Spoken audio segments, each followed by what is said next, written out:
Hello everyone. So, welcome to the third session of unit cell scripting. Here we will be seeing bash environment. But before we proceed with this, I missed to tell you one more important point in debugging the scripts which was conducted in my previous session. In there, I showed you two ways to debug the script. One is bash-x, then script name. The other one is set-x if you need to give it at the front. There is one more method you can use to debug the script at the beginning itself. So what is that method? In the shebang itself, if you put -x in here, then it will debug the script. You can see in here, I kept in the shebang itself, I mentioned -x in there, and it started debugging line by line, and it threw the error for this part of my script. So this is how you can do. Now let us come back to our today's session, which is bash environment. In bash environment, the first thing you need to know is what is initialization. What is it? It is nothing but how does a shell starts up. As soon as we log into the server through terminal like putty, what exactly happens in the background, and what is that which will be initialized for you, with the help of which you will access the shell and run some commands in the command line. So let us come back to the server, and we are in our Oracle user. As soon as the authentication happens is successful, there is something happening in the background before your cursor comes back to the command line. So at the background, it performs the initialization of shell. That's what I said. The first command, if you just type echo $shell,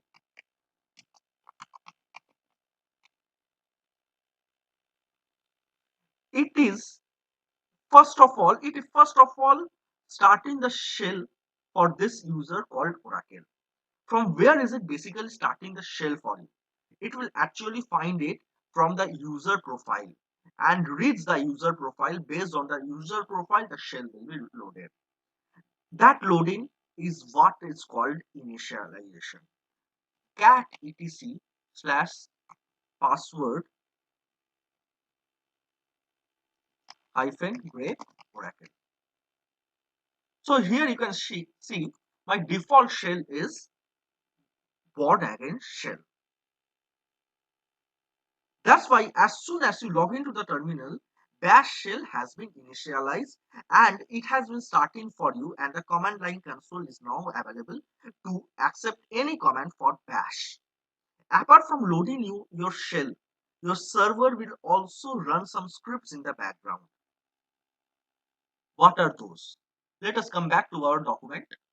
It will first run /etc profile, which will include few of the lines called what are the default variables that has to be set. As soon as I log in, who is setting up my default shell? It is the path variable. Our discussion would be based on this. Whenever any user logs into the Unix terminal, there will be hidden files which would be running in Linux. If you type ls-a, it will show the default files present in there, and the hidden files present in there, and the hidden files will be in the name dot. The starting will be dot. So these are the hidden files. These starting with dot, those are the hidden files. If you just give ls-ltr, those hidden files are not coming. If you give ls-ltra or ls-la, then the default files will be shown. So in these hidden files, what are the list of things it will be running as soon as a user logs in? If you see in here, this is the bash.profile. This is the first file executed at the background as soon as the shell is loaded. if you cat this bash profile, you can see it says go and run bash rc, which is in the same location. As you can see in here, tilde, I'll let you know what does this tilde means. Tilde dot bash rc, dot bash rc. Why I'm saying that tilde is the location? Because tilde is the home variable. I will let you know as we proceed with our session.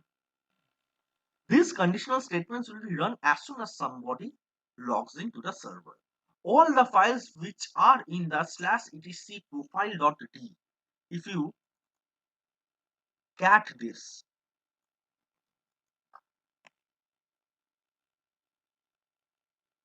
you can see that it is checking for this. And in here,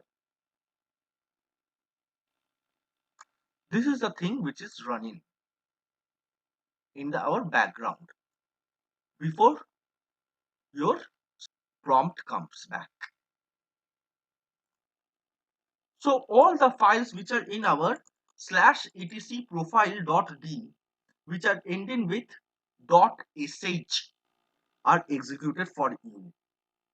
So if you go to /etc profile.d and search for all files ending with star.sh, these files will be executed for you. So from here you can understand, due to this your vi editor is working, due to this your less command is working, and likewise these commands will be working for you.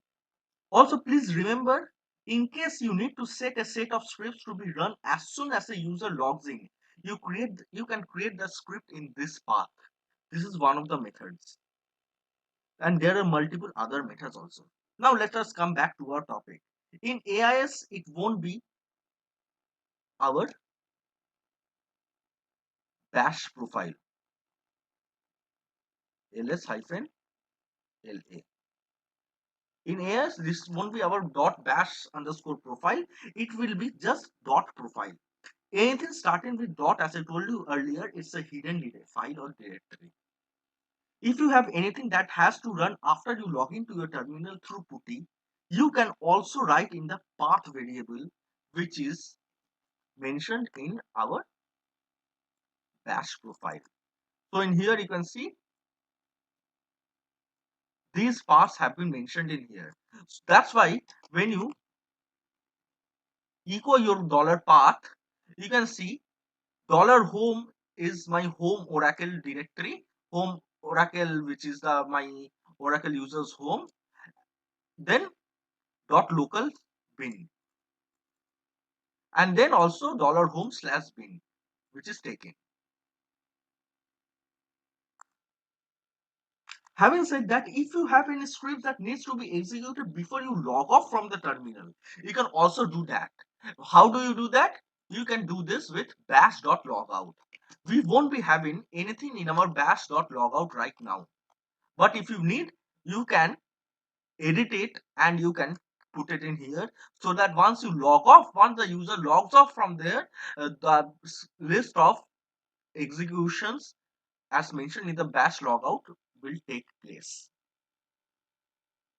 So instead of setting the environment to log into the database every time, why don't you just set these in the bash.profiles? Every time you are logging to the database, before that you are using .ora-env, or you are getting the exporting the Oracle home, Oracle bean, Oracle base, Oracle SID, everything. Why you are doing like this every time? If just one database is running on your server, you can set those in your bash.underscore profile itself, and your environment will for the database will also be set accordingly. Now let us go with our activities in here. I have already covered bash profile, bash login, bash rc, bash logout, change in shell configurations. Now if we go through our activities, you can see, let me edit my bash profile.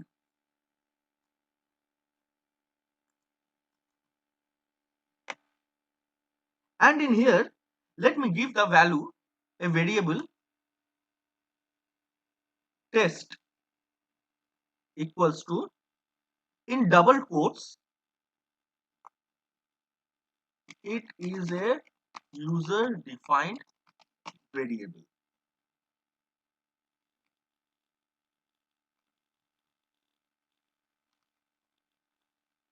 I have set it in here, but this won't be running right now. If you right now give $test, it won't be showing any result. Why? Because this has not run yet. So how do you run it? There are two ways of running it. One is you can just log out from your Oracle user and log in again. Like that you can run. Another one I will explain as the session goes on. Currently I am in root. Let me log in again and let me write echo $test. So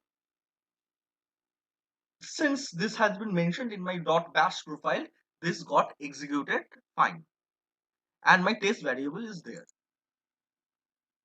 Next, as we go through the document, next we have variables and characters. Whatever we have done so far, we have given an entry of test in our bash profile. This test is nothing but user defined variable. You cannot use the variable path for anything else on the script inside, as it is already a predefined and used by the system.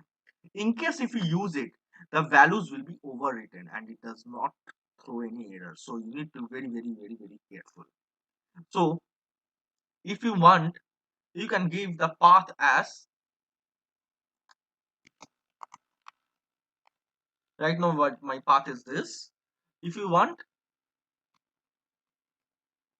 you can give the path as /home and see my path value has changed. But this will be, since this is overwritten, you need to be very careful if you are trying to define your own variables. Do not create pre-allocated names on the system like path or shell or home or date likewise. So you need to know what are the list of reserved variables in the bash.environment. Before that, let me give the path. Let me put it back. So I am fine right now. So let us go back to the document and check the reserved variables. So these are what? There are two types of variables. One is global variables, which will be visible when you say env. Let us type in here env. And in here, what all things you are seeing in here are the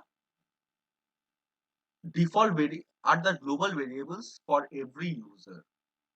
Now, it means any user who logs into the system, these variables remains the same. Now, what is the local variable? Echo $test.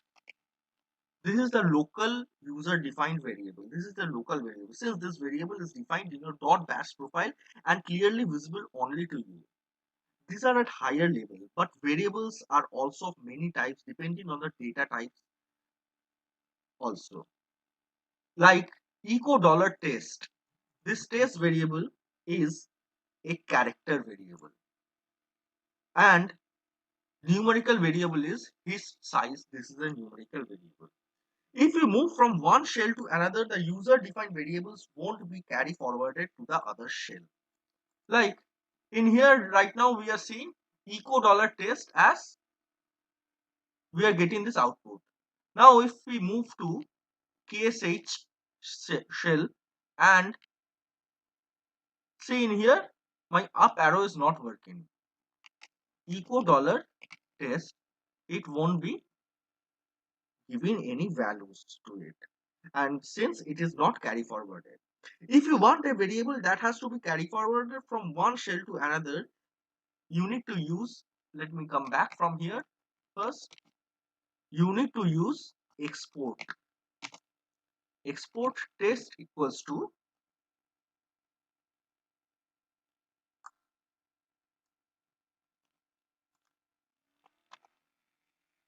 now move move on to here and then echo dollar test. See, right now my variable is moved from one shell to other. Let us go back to our document, and as you can see in here, variables, as I said, integer variables, string variables, constant variables, array variables, like that it is present. And I also showed how to create how to create the variables in here, how to export a variable. Now, reserved variables, don't use these for scripting at all. You can check from here, or it's better you remember what are these, but do not use these reserved variables at all in your scripting. His name, host name, everything, these are the reserved variables you got in here. Like PPID, if you say, whenever you log into a system, a PPID is generated for that user. For my user, this is, for my Oracle user, this is 24925 process ID is generated. It is the same way as in Windows. If you see, for each and every process, a process ID is generated. If you go to the details, you can see in here the PID. From here, you can see these are the process IDs generated for each and every process. Likewise, the same way in Unix also, the process IDs are generated. Now, special parameters. The shell treats several parameters specially. These parameters may only be referenced. Assignment to them is not allowed.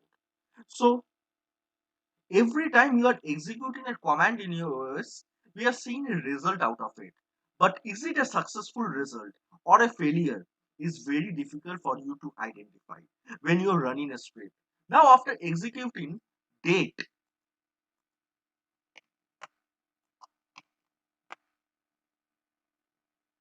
I executed date, I got one output, but I am not sure whether this is a successful output or not. So, how do you come to know whether it's a successful output? Equal dollar question mark. The out they If the result is 0, then it is a successful output. Let me come back from my,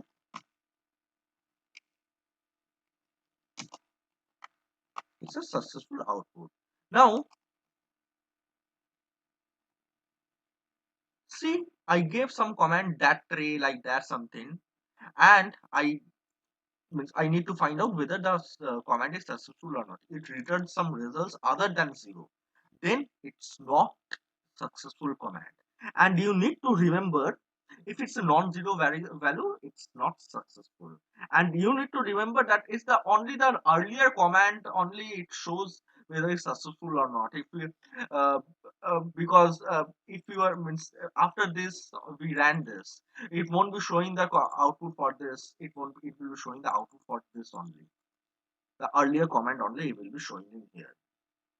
Now let us move to scripting, and let us create one script in here.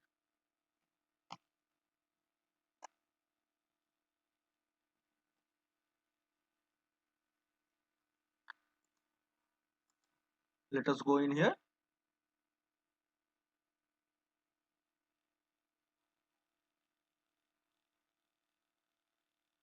and let me just copy paste.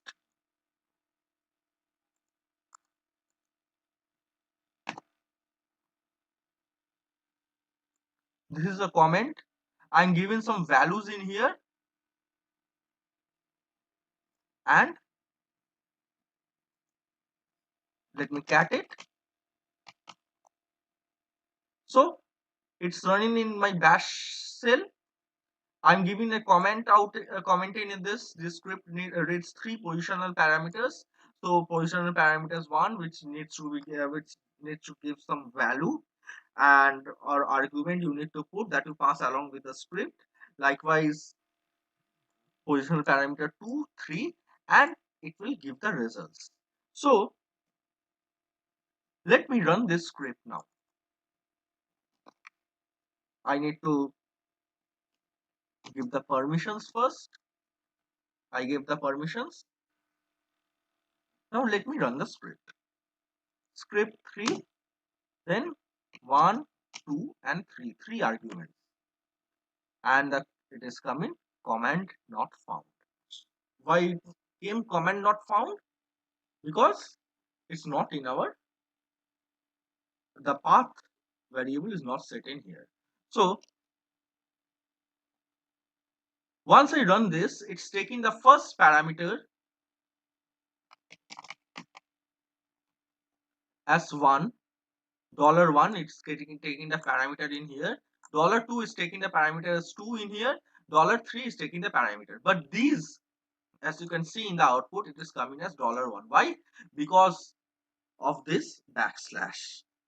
Backslash, if you are given, it will display the content as it is. That means it will display $1, $2, $3 likewise itself. And $hash, it will display how many arguments you have passed in here. Here we have passed 3 arguments.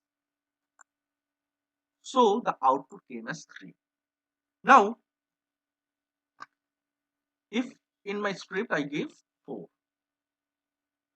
See in here it came 1, 2, 3, but the total number of arguments I passed is 4.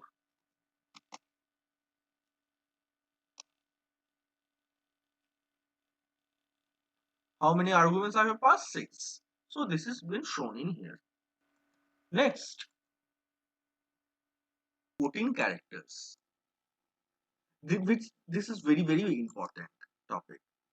In quoting characters, the escape characters like backslash, we have already covered it. Now, if you see in here, echo $test has got a value. Now, if you give echo \$test, it will give you the output as it is.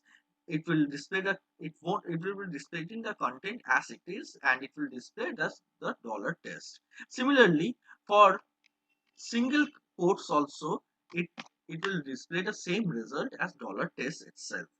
Now, when you have updated your bash profile, you have to log out and log in, right, to make the changes in the variables.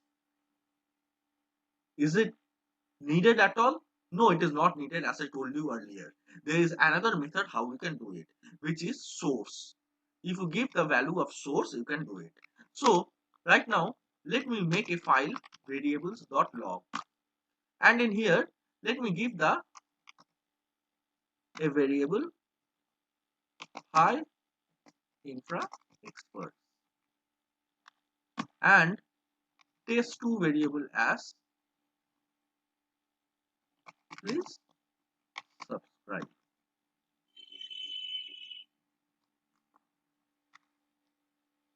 Now let's try to run this.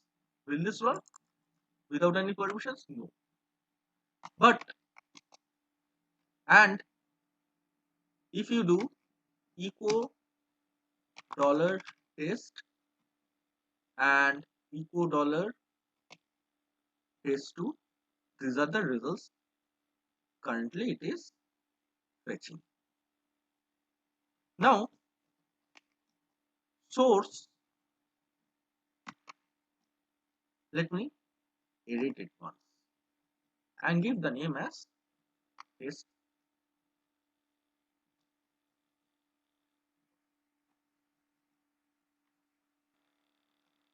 and see the value of echo dollar test 1, no values, test 2, no values. Now let me source variables.log and see I got the output. So from here you can see how this source is important for source character is important for us. Now let us go to 2.3, which is expansions and aliases. So there are different types of expansions and aliases. There are brace expansions, there are tilde expansions, there are variable expansions like dollar, command using backtracks, then you have arithmetic expansions, then process substitutions in case if you have something executed but you don't want the output to be displayed on the screen, you won't uh, but want to redirect that to a different variable or a file. Now let us go to the activities. I won't be going through these everything. Let us directly go to the activities. First one is brace. So if you give this, in case of brace, how it is used. For example, if your variable values that has to be displayed called spell, spill, and everything is common out here, you can give these in your third brackets, and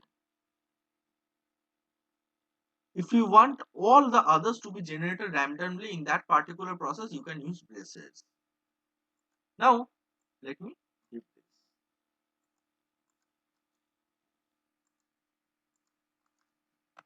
See, I got the output. Now I can also do one thing. E I A L L. It will give the same result. Now in here, if you give something,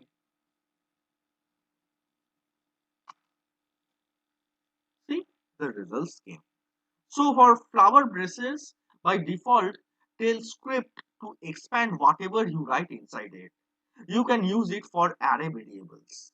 Next comes tilde. Tilde is this. It is nothing but the home variable. So every user who logs into the server, we know that the home variable is set. Instead of the home variable, you can use the dollar $tilde. So echo dollar home gives this output. Now if you give echo dollar echo this also gives the same output. Now tilde is a replacement of home variable.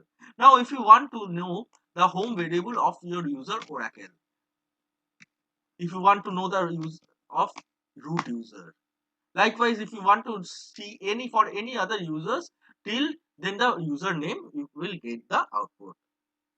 And now I need to cat my script 3.sh. How? Let me give the dollar home of Oracle, home directory of Oracle, then scripting, then script 3.sh. I'll get it. Next is backtracks. Backtracks you will be getting in the same button of your keyboard where your tilde is present, that is left hand side of 1. So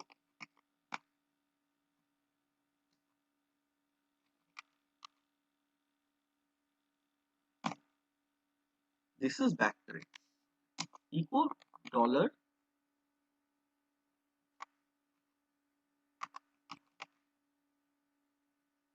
date.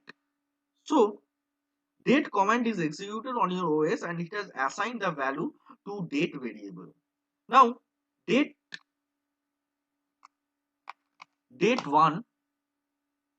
equals to dollar in brackets, right, date. This will also do the same job.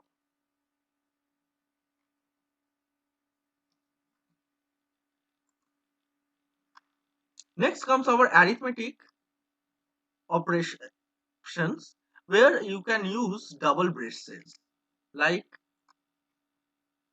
echo dollar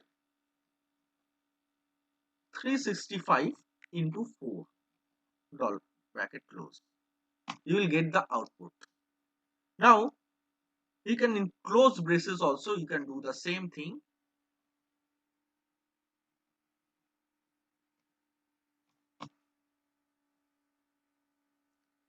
And also you can do like this.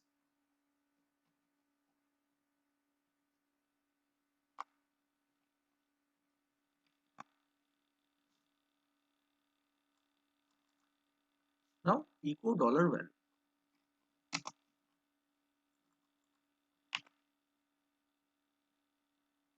So the value variable is assigned with the result. Now redirecting. How do you redirect? Echo high.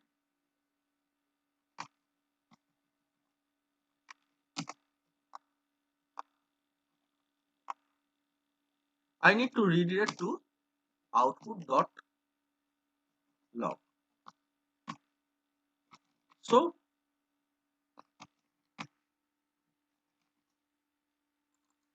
my echo output is redirected in here. But you need to be very careful with this. This will be overwriting. Now if you write here hello, if the file is not there, it will be creating the file. If it's present, it will be overwriting. And you can see it has overwritten.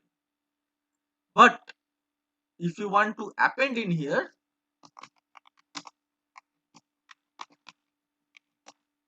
you need to use this and this will be appended thus after the first line as you can see in here. Next, as per our this comes aliases. So what is an alias?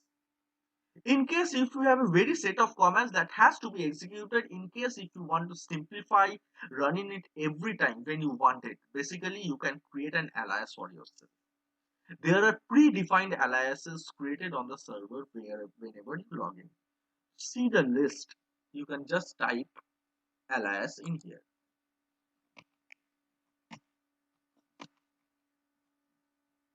So these are some of the predefined like vi, ls, and this is just setting the colors actually. So these are some of the aliases. Now if you need, you can create your own alias. Just give alias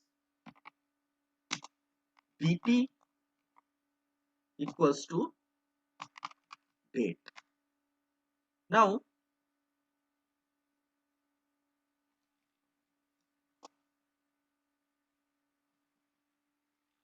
just write dt. You are getting the output. So this is the alias. If you log off and log in, you need to set the alias again. This is a temporary alias. For permanent alias, how do you do it? Just think for a while.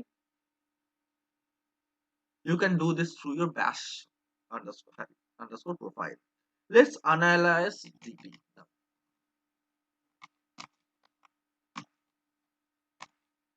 dt command is not found. And we can in let me go in here vi dot bash underscore profile. Let me write in here dt equals to alias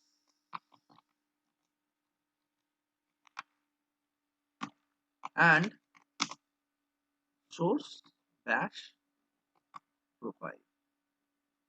Now let's give dt. It is come. So you can create the alias in bash.rc also. As bash.profile will be hidden your bash rc. So what all things we discussed so far till now in here? How initialization happens in the shell, what different scripts run at the background and functionalities of the same, what are variables, how do we define them, reserved variables, not to use variables, expansions, operators, quotation characters, aliases, everything. We have done so much, but these are very basics without which it will be very difficult to go forward and write a script. So we are just going ahead with the basics right now. So I'll conclude my session in here with this. We will carry forward from our next in our next session. Thanks a lot for watching the video. Please do subscribe and share. Thanks a lot.